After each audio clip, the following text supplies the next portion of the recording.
Hello नमस्कार दोस्तों, मैं अभिनव राय एक बार फिर से आप सबका स्वागत करता हूं अपने यूट्यूब चैनल नॉलेज एकेडमी अभिनव में। और आज हम लोग पेट स्पेशल में एक नेक्स्ट सेगमेंट लेके आया हूं और आज ज्योग्राफी का टॉप 50 क्वेश्चन देखेंगे हम लोग। ओके, याद रखिएगा एक मैराथन क्लास के तहत है, यानी टॉप 50 क्वेश्चंस ज्योग्राफी के जो कि पेट में आए हुए भी हैं और आने के चांसेस मैक्सिमम है। उससे ज़्यादा बड़ी बात कि इसमें नोट्स भी लिखे हुए गए हैं, वो जो आपके लिए बहुत ही बेहतर या बहुत कारगर साबित होगा आपके एग्जाम के पॉइंट ऑफ व्यू से। ओके, तो चलिए सब्सक्राइब कर लीजिए अगर चैनल पे नए हैं तो, और पूरा वीडियो देखिएगा, क्वेश्चन देखिएगा, खासकर एक्सप्लेनेशन देखिएगा क्योंकि वो बहुत ही ज़बरदस्त होते हैं और वो आपको और भी कई तरीके के एग्जाम के लिए प्रिपेयर कर सकते हैं। ओके, तो याद रखिए इंडियन ज्योग्राफी के एमसीक्यू देखने वाले हैं, UPSC, state, PCS, UPSC, RO और एसएससी एग्जामिनेशन सबके लिए है। ओके, यानी यूपी ट्रिपल एससी यानी पेट स्पेशल में इस तरह के क्वेश्चंस आते हैं और इस तरह के क्वेश्चंस हर जगह आते हैं एक्चुअली में। ओके, तो चलिए समय न गवाते हो सीधे मुद्दे की बात करते हैं, कोई फालतू की बात नहीं और सीधे काम की बात और वहीं से सिलेक्शन। तो चलिए स्टार्ट करते हैं। भारत ओमान रिफाइनरी लिमिटेड निम्नलिखित में से कौन सी रिफाइनरी संचालित करती है? अभी अभी करंट भी है ये। तो भारत ओमान रिफाइनरीज लिमिटेड निम्नलिखित में से कौन सी रिफाइनरी संचालित करती है? तो बोगाईगांव रिफाइनरी, बीना रिफाइनरी, हल्दिया रिफाइनरी या नुमालीगढ़ रिफाइनरी। ओके, तो सही उत्तर है बीना रिफाइनरी। यानी बीना रिफाइनरी मध्य प्रदेश सागर में स्थित है। 2011 में इसकी स्थापना की गई थी और इसका संचालन Bharat Oman refineries limited BROL द्वारा किया जाता है। ओके, नेक्स्ट, भारत में ज्वारीय ऊर्जा के अधिकतम क्षमता के लिए निम्नलिखित में से किसकी पहचान की गई है? ओके, याद रखिए बड़ा ताबड़तोड़ क्वेश्चन आंसर होता है, यानी बहुत कम समय के लिए, यानी आपका समय 1 सेकंड भी बर्बाद नहीं किया जाता, बिल्कुल मुद्दे की बात। ओके, तो जल्दी से जल्दी देखिए और पूरा क्वेश्चंस पूरे वीडियोस जरूर देखिएगा। तो भारत में ज्वारीय ऊर्जा के अधिकतम क्षमता के लिए निम्नलिखित में से किसकी पहचान की गई है? कंबे की खाड़ी, कच्छ की खाड़ी, सुंदरबन या पाक जल मरुमध्य। ओके, यानी ज्वारीय ऊर्जा का अधिकतम क्षमता कहाँ किया गया है? तो ये है कैम्बे की खाड़ी। यानी सरकार के अनुमान अनुसार भारत में लगभग 8500 मेगावाट ज्वारीय ऊर्जा की क्षमता है, जिसमें से 7000 मेगावाट कंबे की खाड़ी में है, कच्छ की खाड़ी में 1200 मेगावाट और पश्चिम बंगाल के सुंदरवन क्षेत्र में गंगा डेल्टा में 100 मेगावाट। हालांकि उच्च पूंजीगत लागत के कारण गुजरात और सुंदरबन के गंगा डेल्टा में महासागर आधारित ज्वारीय परियोजना को रद्द कर दिया गया था क्योंकि यहाँ पे खर्चा बहुत ज़्यादा है। ओके, तो याद रखिएगा अभी सबसे ज़्यादा 8500 मेगावाट ज्वारीय ऊर्जा संपन्न किया गया यहाँ पे कैम्बे की खाड़ी में। नेक्स्ट, पोर्ट ब्लेयर निम्नलिखित में से किस द्वीप पर स्थित है? उत्तरी अंडमान, दक्षिण अंडमान, मध्य अंडमान या उपरोक्त में से कोई नहीं। पोर्ट ब्लेयर बहुत ही आसान सा क्वेश्चन आया हुआ क्वेश्चन है, बहुत ही आसान सा है। तो कहाँ पे है? तो यह है दक्षिणी अंडमान में। तो पोर्ट ब्लेयर अंडमान निकोबार द्वीप समूह की राजधानी है और दक्षिण अंडमान जिले का मुख्यालय भी है। यह क्षेत्र एकमात्र अधिसूचित शहर है, याद रखिएगा ये एकमात्र अधिसूचित शहर में आता है। यदि कोई कोहिमा और कोट्टायम तक सड़क मार्ग की यात्रा करता है तो मूल स्थान और गंतव्य सहित भारत के भीतर उस व्यक्ति की न्यूनतम कितने राज्यों से होकर गुजरना होगा? बहुत ही बेहतरीन क्वेश्चन है कि कोहिमा से यानी कोट्टायम तक सड़क मार्ग से यात्रा करता है तो मूल स्थान और गंतव्य सहित में भारत के कितने राज्य पड़ेंगे? यानी 6, 7, 8 या 9। तो सबसे छोटा मार्ग निम्नलिखित राज्य शामिल है: नागालैंड, कोहिमा, असम, पश्चिम बंगाल, उड़ीसा, आंध्र प्रदेश, कर्नाटका और केरल, यानी कोट्टायम तक पहुंचेगा। कोहिमा, नागालैंड, कोट्टायम, केरला और बीच में इतने सारे राज्य होके जाएंगे, यानी असम, पश्चिम बंगाल, उड़ीसा, आंध्र प्रदेश, कर्नाटका और केरला, यानी 7 राज्यों से होके गुजरेगा। नर्मदा घाटी की निम्नलिखित में से कौन सी विशेषता है? हिमानी उत्पत्ति है, आयोलियन मूल है, संरचनात्मक उत्पत्ति है या ज्वालामुखीय उत्पत्ति है? तो नर्मदा घाटी की विशेषता क्या है? यह एक संरचनात्मक उत्पत्ति है। तो नर्मदा घाटी उत्तर भारत के दक्षिण भारत के बीच पारंपरिक सीमा बनाती है और इसकी संरचनात्मक उत्पत्ति है। ओके, नर्मदा घाटी क्या है? उत्तर भारत और दक्षिण भारत के बीच एक पारंपरिक सीमा बनाती है, याद रखिएगा, और इसकी संरचनात्मक उत्पत्ति है। डन।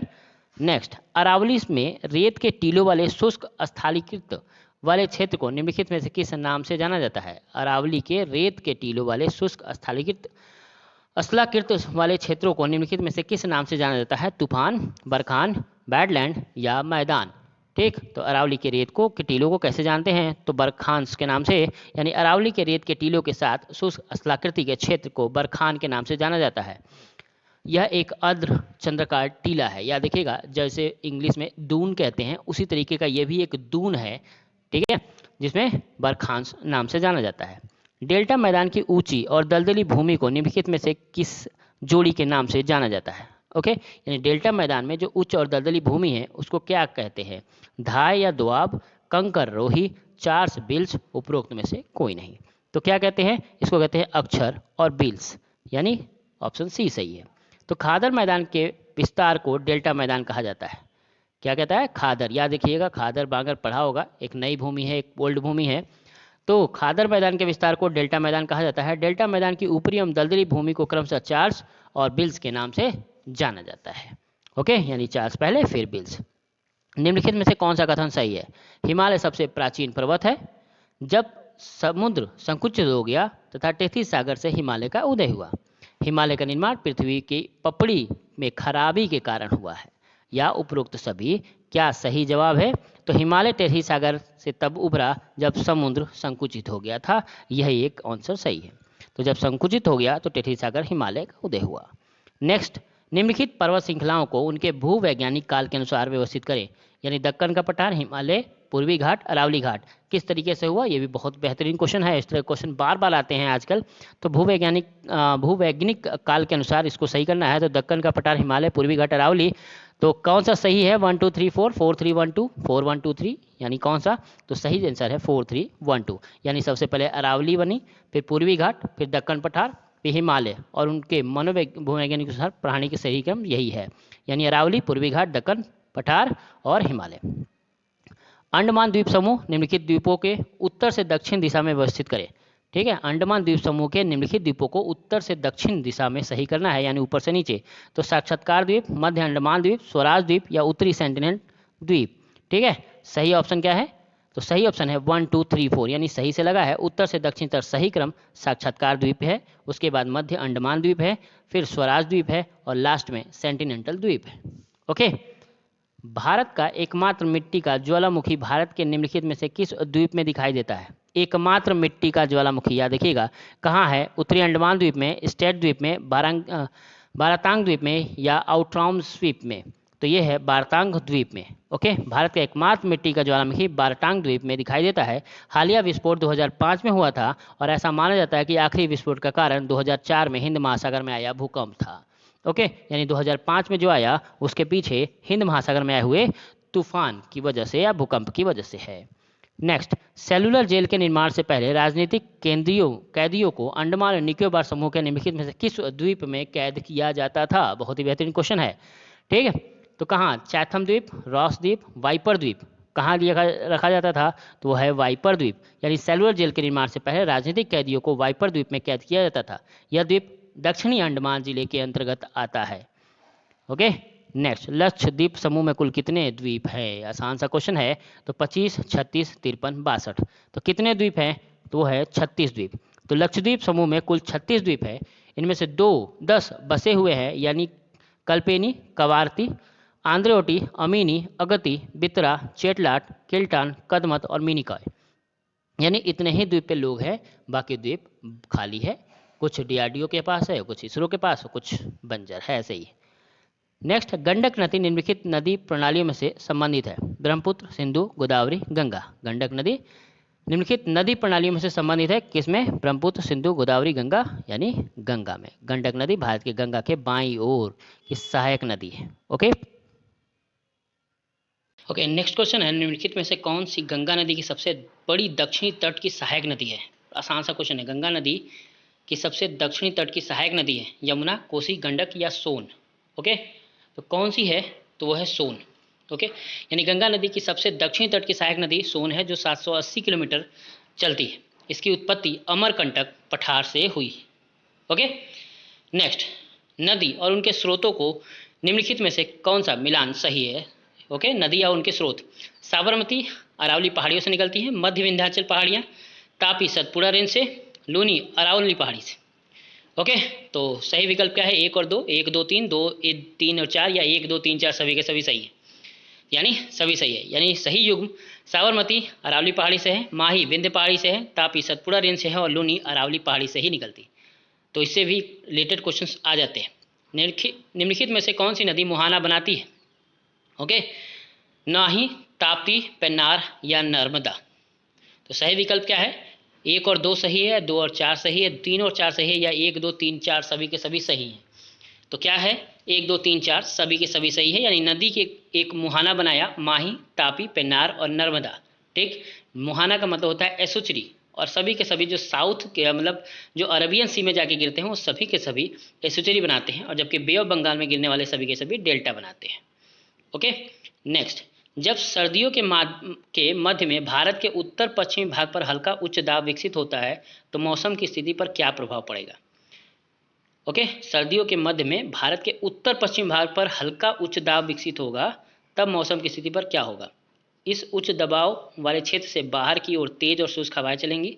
दिन के समय चिलचिलाती हवाएं, स्थानीय भाषा में लू कहलाती है, चलेगी। उत्तरी मैदान ठंडा हो जाएगा। और चौथा है आधी तूफान के साथ मूसलाधार वर्षा होगा। तो कौन सा विकल्प सही है? 1 और 2, 1 और 3, 1 2 3 और 4, या 1 2 3 4 सभी के सभी सही हैं? तो सही उत्तर है 1 और 3। ओके, यानी जब सर्दियों के मध्य में भारत के उत्तर पश्चिमी भाग पर हल्का उच्च दाब विकसित होता है तो इस उच्च दाब वाले क्षेत्र से तेज और शुष्क हवाएं बाहर की ओर चलेंगी और उत्तरी मैदान ठंडा हो जाएगा। ओके, नेक्स्ट है, भारत में लेटराइट मिट्टी के बारे में निम्नलिखित में से कौन सा कथन सही नहीं है? इन मिट्टियों का अध्ययन सबसे पहले बुकानन ने किया था। यह मुख्यतः मौसमी वर्षा वाले उष्णकटिबंधीय क्षेत्रों में पाया जाता है। इन मिट्टियों में एल्युमिनियम की कमी होती है लेकिन नाइट्रोजन की अधिकता होती है। यह सह्याद्री और पूर्वी घाट के शिखर पर अच्छी तरह विकसित होती है। तो नीचे दिए गए कोड में से पहचानिए क्या है? केवल 3 सही है, ये 1 और 2 सही है, 2 और 3 सही है, या 3 और 4 सही है? ऐसे क्वेश्चन भर भर के आ रहे हैं आजकल। ठीक, तो केवल 3 सही है, याद रखिएगा। लेटराइट मिट्टी मुख्य रूप से एल्युमिनियम और लोहे से समृद्ध है। यह आर्द्र और गर्म उष्णकटिबंधीय क्षेत्रों में पाया जाता है। लौह ऑक्साइड की उपस्थिति के कारण लगभग सभी प्रकार की लेटराइट मिट्टी लाल होती है। इसका निर्माण मूल चट्टान के लंबे समय तक का कठोर अपक्षय से हुआ है। ओके, नेक्स्ट, निम्नलिखित में से किस राज्य का लवणता प्रभावित क्षेत्र सबसे अधिक है? ठीक है, पश्चिम बंगाल, कर्नाटक, आंध्र प्रदेश या उत्तर प्रदेश। लवणता प्रभावित क्षेत्र सबसे ज़्यादा कहाँ है? तो उत्तर प्रदेश में, यानी उत्तर प्रदेश में 12.95% में सर्वाधिक लवणता प्रभावित क्षेत्र है। यूपी के बाद पंजाब और गुजरात आता है। भारत की प्राकृतिक गैस का सबसे बड़ा हिस्सा निम्नलिखित में से किस उत्पादन क्षेत्र द्वारा उपभोग किया जाता है? बिजली उत्पादन, रसोई गैस, रासायनिक उर्वरक या ऑटोमोबाइल उद्योग। ठीक है, तो सबसे ज़्यादा उपयोग किया जाता है रासायनिक उर्वरक में, यानी भारत प्राकृतिक गैस का सबसे बड़ा हिस्सा रासायनिक उर्वरक उत्पादन क्षेत्र लगभग 40% द्वारा उपयोग किया जाता है। बिजली उत्पादन और खाना पकाने के लिए यह क्रमशः 30% और 10% है। नेक्स्ट है, एनटीपीसी निम्नलिखित में से किस प्रकार के पावर स्टेशन का संचालन करती है? थर्मल पावर, जल विद्युत, सौर ऊर्जा या सभी के सभी? ओके, यानी एनटीपीसी क्या कर रही है? तो याद रखिएगा सभी के सभी। National thermal power corporation limited, NTPC की स्थापना वर्ष 1975 में हुई थी। NTPC thermal power station, hydro power station और सौर ऊर्जा स्टेशन संचालित करता है। ओके, याद रखिए बहुत ही स्पीड से हम लोग पढ़ रहे हैं क्योंकि पेपर बहुत जल्द है। ठीक है, तो जल्दी से जल्दी इसको रिवाइज करिए ताकि मैक्सिमम क्वेश्चन आ सके। भारत में निम्नलिखित में से किस राज्य में सबसे अधिक स्थापित और सौर ऊर्जा उत्पादन क्षमता है? आंध्र प्रदेश, कर्नाटक, गुजरात और तमिलनाडु। सौर ऊर्जा कहाँ सबसे ज़्यादा है? तो कर्नाटका में। कर्नाटक राज्य का सबसे अधिक स्थापित और सौर ऊर्जा उत्पादन क्षमता लगभग 5300 मेगावाट है। कर्नाटक का पावगाड़ा सोलर पार्क दुनिया का सबसे बड़ा सोलर पार्क में से एक है। ओके, नेक्स्ट, दक्षिण एशियाई क्षेत्र में क्षेत्रफल के आधार पर खरीफ फसलों की खेती और कटाई किस महीने के दौरान की जाती है? आसान सा क्वेश्चन है, आया हुआ नवंबर और फरवरी, अक्टूबर और दिसंबर, अप्रैल अक्टूबर, जनवरी और अप्रैल। ठीक है, दक्षिण एशिया में खरीफ फसल पूछा है तो अप्रैल और अक्टूबर। दक्षिण एशियाई क्षेत्र में क्षेत्रफल के आधार पर अप्रैल और अक्टूबर से खरीफ फसलों की खेतों की कटाई की जाती है। निम्नलिखित में से कौन सा एल्युमिनियम कंपनी और उनके स्थान सही हैं? बाल्को कोरबा में, Hindalco Renukoot, Indian aluminium company Hirakud, NALCO Koraput. Okay, तो नीचे दिए गया सही क्या है? 1 और 4, 2 और 3, 1 2 और 4, 1 2 3 और 4 सभी के सभी सही हैं।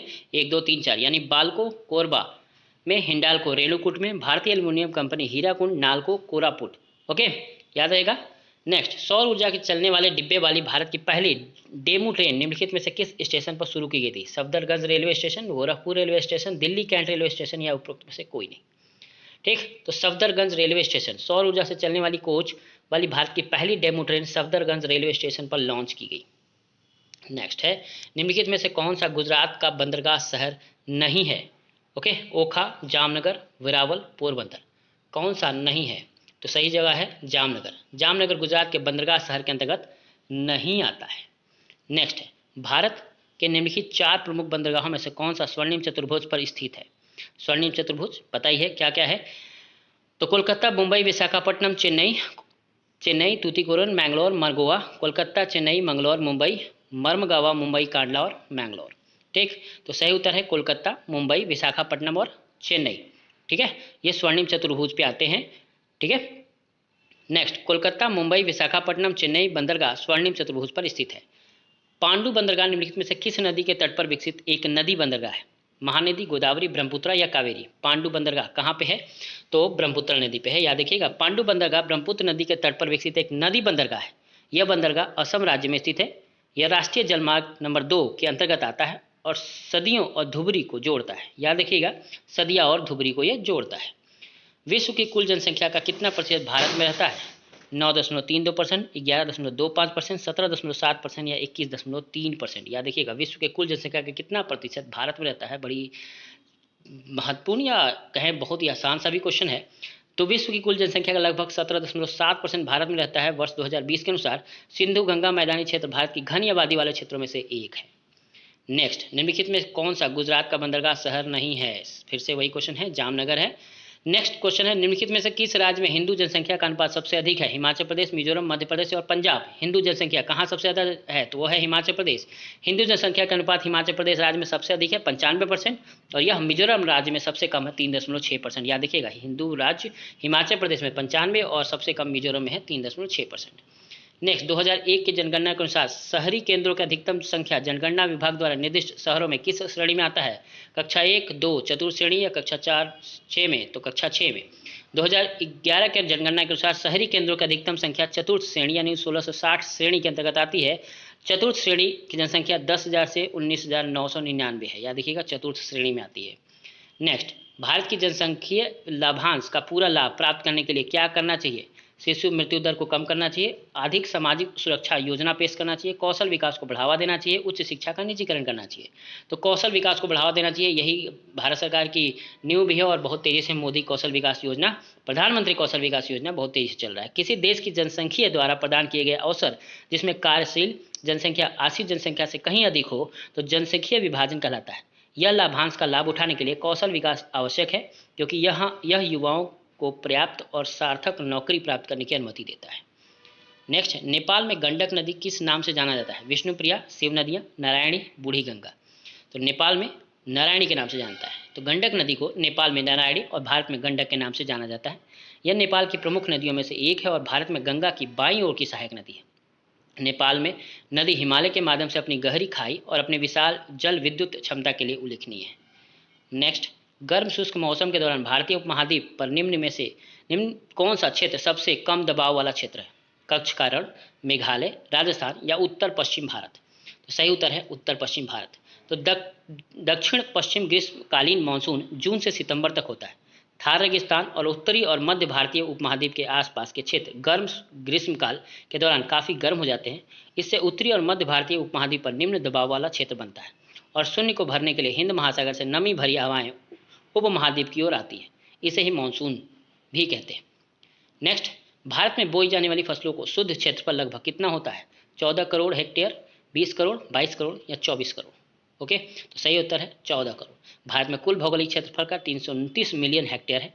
इसमें से 195 मिलियन हेक्टेयर सकल फसली क्षेत्र है और 141 मिलियन हेक्टेयर शुद्ध बोया गया क्षेत्र है। दूसरी ओर शुद्ध सिंचित क्षेत्र है केवल 65.3 मिलियन हेक्टेयर। ओके, नेक्स्ट, 2011 के जनगणना के आंकड़ों के अनुसार देश में कुल लिंगानुपात कितना है? 930, 943, 940, 943। ओके, बहुत ही आसान सा क्वेश्चन है। तो 940 है, यानी जनगणना 2011 के अंतिम परिणामों के अनुसार भारत की कुल जनसंख्या 1,21,00,00,000 ओके है, जिसमें से 62 करोड़ पुरुष हैं और 58 करोड़ महिलाएं हैं। लगभग अनुपात पूरा लिखा हुआ है, पढ़ लीजिएगा। लिंगानुपात प्रति 1000 पुरुषों पे 940 महिलाएं हैं। बाल लिंगानुपात को 0 से 6 वर्ष की आयु वर्ग में प्रति 1000 पुरुषों पर महिलाओं की संख्या के रूप में परिभाषित किया गया है।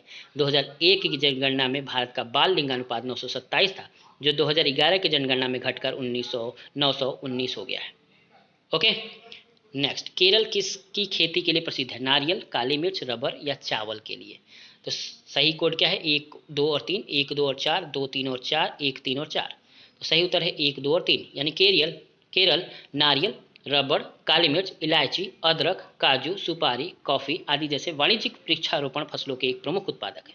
केरल का शाब्दिक अर्थ है नारियल के पेड़ों की भूमि। भारत का अधिकांश नारियल उत्पादन केरल से होता है। इसी प्रकार यह भारत में काली मिर्च और प्राकृतिक रबड़ का भी सबसे बड़ा उत्पादक है। ओके, नेक्स्ट, सबरीमाला स्थान निम्नलिखित में से किस राज्य में स्थित है? आंध्र प्रदेश, तमिलनाडु, कर्नाटक और केरल। और आजकल बड़ा फेमस है, इसलिए आने के चांसेस भी हैं।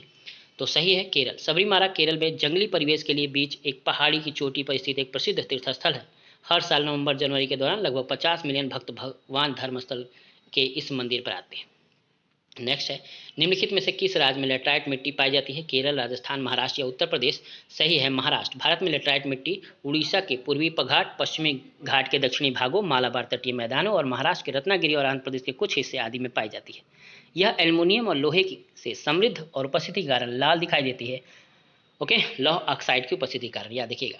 नेक्स्ट है, भारतीय प्रायद्वीप किस भूमि का भाग है? गोंडवाना, अमेरिका, यूरेशिया या साइबेरिया। भारतीय प्रायद्वीप किस भूमि का भाग है? तो गोंडवाना का है। यानी पैलियोजिक काल के अंत में 542 से 250 मिलियन वर्ष पूर्व सुपर महाद्वीप पैंजिया का निर्माण हुआ, जो पैलियोजिक और मेसोजोइक युग के दौरान अस्तित्व में आया था। यह सबसे पहले उत्तरी लेरोसिया यानी अंगारा लैंड और दक्षिणी गोंडवाना में टूटा। गोंडवाना पैंगिया सुपर कॉन्टिनेंट का आधा हिस्सा था। साथ ही यह एक उत्तरी सुपर कॉन्टिनेंट भी था जिसे ल्यूरेशिया के नाम से जाना जाता था। बाद में ल्यूरेशिया और गोंडवाना अलग हो गए। गोंडवाना में वर्तमान दक्षिण अमेरिका, अफ्रीका, अरब में मेडागास्कर, भारत, ऑस्ट्रेलिया और अंटार्कटिका शामिल है। ओके, याद रहेगा, ये पूरा इतिहास जरूर पढ़िएगा। नेक्स्ट, निम्नलिखित में से किस राज्य पे साक्षरता दर सबसे अधिक है? गोवा, मिजोरम, कर्नाटक, हिमाचल प्रदेश। याद देखिएगा, सबसे अधिक केरल में है, लेकिन उसे नहीं लिखा गया ऑप्शन में, आजकल ऐसे ही आता है। तो बी है मिजोरम। 2011 के जनगणना के अनुसार केरल की साक्षरता दर भारत में सबसे अधिक 93.11% राज्यों में। इसके बाद मिजोरम 91.58%, फिर त्रिपुरा 87.75%, क्रमशः दूसरे और तीसरे स्थान पर है। यह पिछले दशक में शिक्षा पर जोर देने का परिणाम है, जिस पर कुछ अन्य राज्य गर्व कर सकते हैं। मिजोरम अपने वार्षिक 800 करोड़ रुपए के बजट में 130 करोड़ रुपए शिक्षा पर खर्च करता है। देखिए, गजब का खर्च है ये। राज्य में लगभग 2000 स्कूल है और प्रत्येक 100 मिजो बच्चों के लिए एक स्कूल है। ओके, नेक्स्ट है, गंगा नदी गंगोत्री ग्लेशियर से निकलती है और डैश पर समाप्त होती है। याद देखिए, कहाँ पर? हिंद महासागर, अरब सागर, प्रशांत महासागर या बंगाल की खाड़ी। सिंपल सा क्वेश्चन है, तो बंगाल की खाड़ी। यानी गंगा एशिया की एक सीमा पार नदी है जो भारत और बांग्लादेश से होकर बहती है। यह भारतीय राज्य उत्तराखंड में पश्चिमी हिमालय से निकलती है और भारत और बांग्लादेश के गंगा के मैदान से होकर दक्षिण और पूर्व में बहती हुई अंततः बंगाल की खाड़ी में मिल जाती है। यह बंगाल की खाड़ी के साथ 322 किलोमीटर तक फैली हुई है। ओके, नेक्स्ट, पिन वैली राष्ट्रीय उद्यान डैश में स्थित है? आंध्र प्रदेश, मध्य प्रदेश, हिमाचल प्रदेश या अरुणाचल प्रदेश। पिन वैली कहाँ है? हिमाचल प्रदेश में। गौरवशील पिन वैली राष्ट्रीय उद्यान हिमाचल प्रदेश में लाहौल और स्पीति के ठंडे रेगिस्तान क्षेत्र पर स्थित है। लुप्त प्राय हिम तेंदुए सहित जानवरों और पक्षियों को 20 से अधिक प्रजातियों का घर है। बेतहासा उग्र लेकिन राजसी पिन नदी इसके ठीक बीच में बहती है।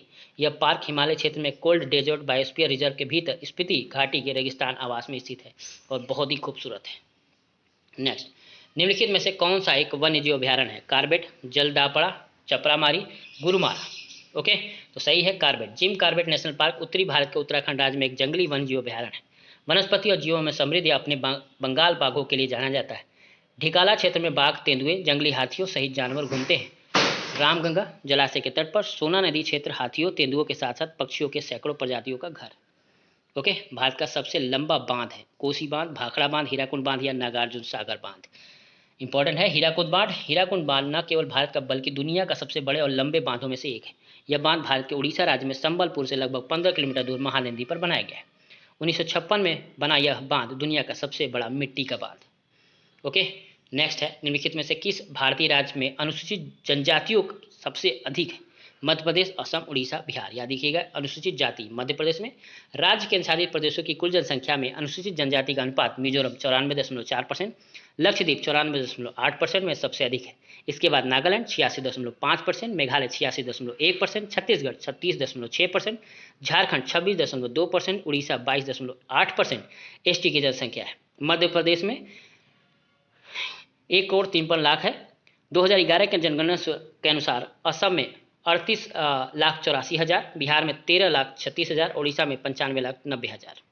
ओके, नेक्स्ट है, एक्सप्लेनेशन जरूर पढ़िएगा। देखिए, एक्सप्लेनेशन में बहुत सारे और भी क्वेश्चंस निकल के आते हैं, क्लियर होते हैं। तो निम्नलिखित में से कौन सी नदी हिमालय जल निकासी प्रणाली का हिस्सा नहीं है? गोदावरी, सिंधु, गंगा, ब्रह्मपुत्र। कौन सी नदी हिमालय की नहीं है? या देखिए गोदावरी, यानी जो पेनासुला की नदियाँ होंगी, ठीक है, दक्षिण भारत की नदियाँ अमूमन हिमालयी नदियाँ नहीं कहलाती। हिमालयी जल निकासी प्रणाली में गंगा, सिंधु और ब्रह्मपुत्र नदी बेसिन शामिल है। प्रायद्वीपीय पठार का पोहान नर्मदा, तापी, महानदी, गोदावरी, कृष्णा, कावेरी द्वारा होती है। गोदावरी नदी का जल निकासी क्षेत्र 3,12,812 वर्ग किलोमीटर में। आंध्र प्रदेश और तेलंगाना में गोदावरी नदी की लंबाई लगभग 772 किलोमीटर है। पश्चिमी घाट, जिसे सह्याद्री पर्वतमाला भी कहा जाता है, पश्चिमी में से एक सतत जल विभाजक का निर्माण करती है। और लास्ट क्वेश्चन है, भारत में दक्षिण पश्चिमी मानसून की शुरुआत के तुरंत बाद बोई जाने वाली फसल का को डैश कहा जाता है? सूखी खेती, वर्षा आधारित, रबी, खरीफ। ठीक है, क्या कहते हैं? तो खरीफ। खरीफ फसलें एशियाई उपमहाद्वीप में बरसात यानी मानसून के मौसम में बोए गए किसी भी घरेलू पौधे के रोपण, खेती और कटाई को संदर्भित करती है। ऐसी फसलें शरद ऋतु के फसलों के लिए लगाई जाती है और इन्हें भारत और पाकिस्तान में ग्रीष्म या मानसून की फसल भी कहा जा सकता है। खरीफ फसलें आमतौर पर दक्षिण पश्चिमी मानसून सीजन के दौरान जुलाई में पहली बारिश के शुरुआत के साथ बोई जाती है। ओके, तो ये था टॉप 50 क्वेश्चन। याद रखिएगा, बहुत ही इंपॉर्टेंट क्वेश्चन है आप सब के लिए। एक बार एग्जाम देने से पहले इसे जरूर देख के जाएं। ओके, 100% आपको बहुत फ़ायदा करने वाला है। तो आज के लिए इतना ही। धन्यवाद, नमस्कार।